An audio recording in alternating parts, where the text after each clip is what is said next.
What comes to mind when you think of Berlin? Historic landmarks, vibrant nightlife? Today I'm showing you a side that doesn't make the tourist brochures. Welcome to Berlin from the other side. Our first steps paint a grim picture, streets littered with trash everywhere, a massive pile of garbage right out in the open, clothing thrown onto the street, pigeons and rats feasting on discarded food. We search for functioning trash bins. Finding them is a major challenge. When they exist, they're overflowing, emptied very rarely. Not just household waste, bicycles, mattresses, sofas, children's toys, even abandoned cars. Berlin is now considered one of the dirtiest cities in Europe. Homeowners tell us the graffiti is even more annoying. House walls, windows, doors, shop fronts. Nothing is spared. Even the insides of building entrances have been defaced. Political messages sprayed across the city. The city center shows the same picture. Dirty sidewalks, filthy streets. Groups of homeless people claim the sidewalks. The mental and physical state of many is shocking.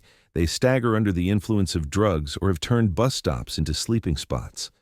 A man, visibly drunk, sits in the middle of the sidewalk. Passers-by walk around him as if he's not there. Under a bridge, we find a cluster of tents. Many homeless people spend the night here away from public view. A pedestrian tells us how he's experienced the changes. Violence has increased, the percentage has risen, but that's just Germany.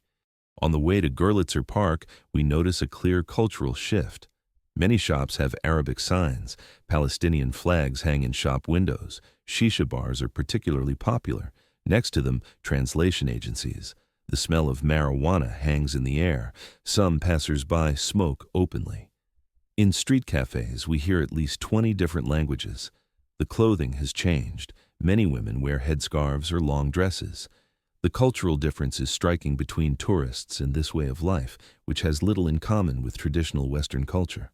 Closer to the park, more vacant shops, closed storefronts, windows boarded up, often from break-ins. Near the park, we hear loud shouts. Several men seem completely out of control, insulting passers-by. An elderly woman rummages through a trash bin for food. Empty nitrous oxide cartridges lie on the ground. At the park, numerous dealers wait for customers. The entire lawn is covered with trash. Birds pick at food scraps. A local resident speaks. "I think it's good that you're showing it as it is. Berlin has always been dirty, but now people can see what this city really looks like." The police nowhere to be seen. Drug deals happen openly. Women who come here often earn their money in nearby red light districts. Poverty-driven prostitution on every corner. An elderly man shares his struggles. "It's a disaster. I'm a retiree, but I have no chance here. Very hard to survive. I worked in Germany for over 20 years, always paid everything, and now I can barely make ends meet. It's terrible." We explore the living conditions. A large demonstration causes road closures. Police don't want us documenting their work.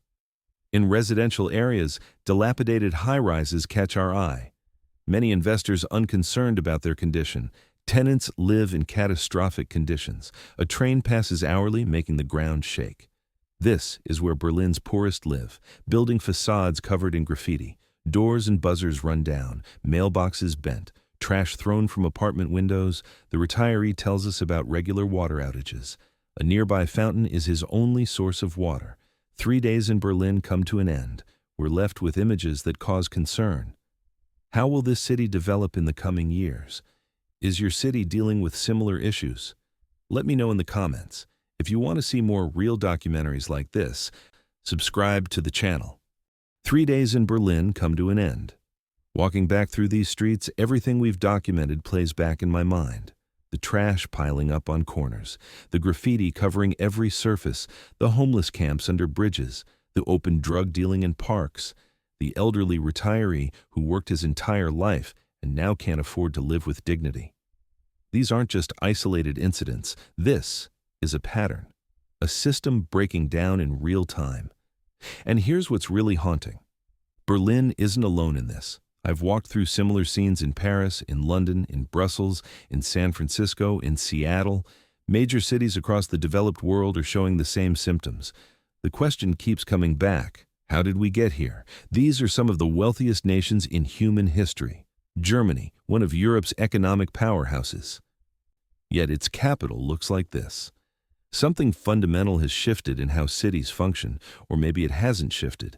Maybe these problems were always there, just hidden better. Pushed to neighborhoods tourists don't visit. But now, they're everywhere. You can't avoid them anymore. The trash isn't just an aesthetic problem, it's a sign that basic municipal services are failing. When garbage doesn't get collected, when bins overflow for weeks, that means the system isn't working. The graffiti isn't just vandalism, it's a signal that public space has no guardians, that people can deface property without consequence.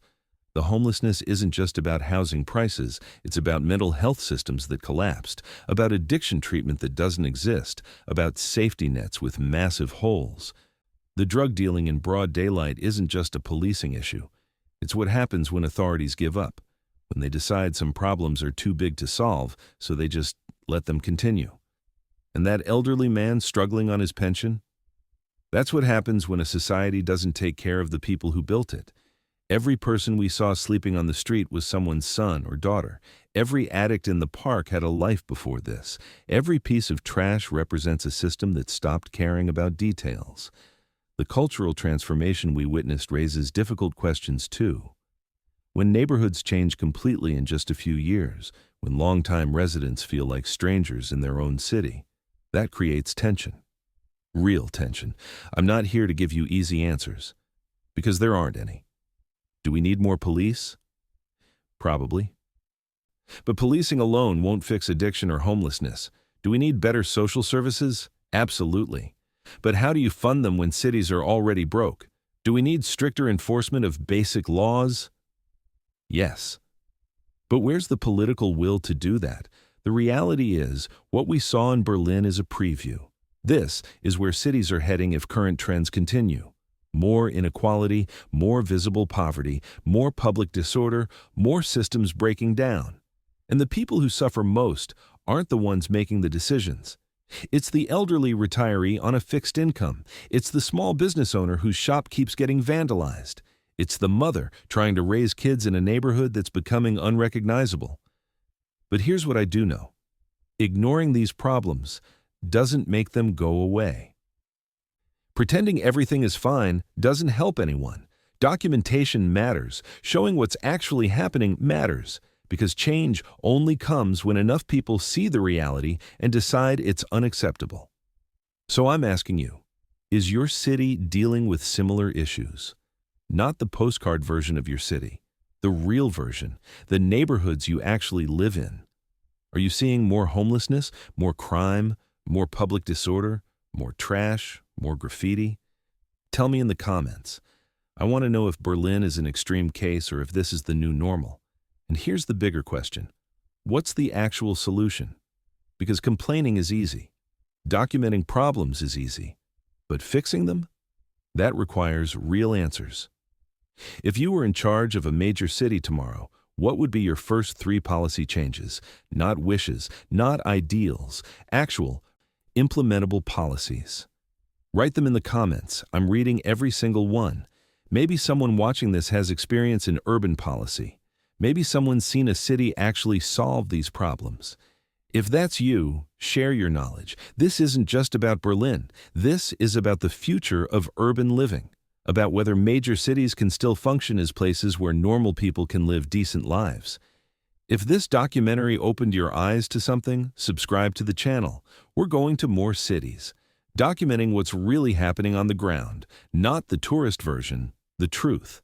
Your city might be next. Let me know in the comments where we should go. Thanks for watching. And remember, these problems only get solved when enough people decide they matter. See you in the next one.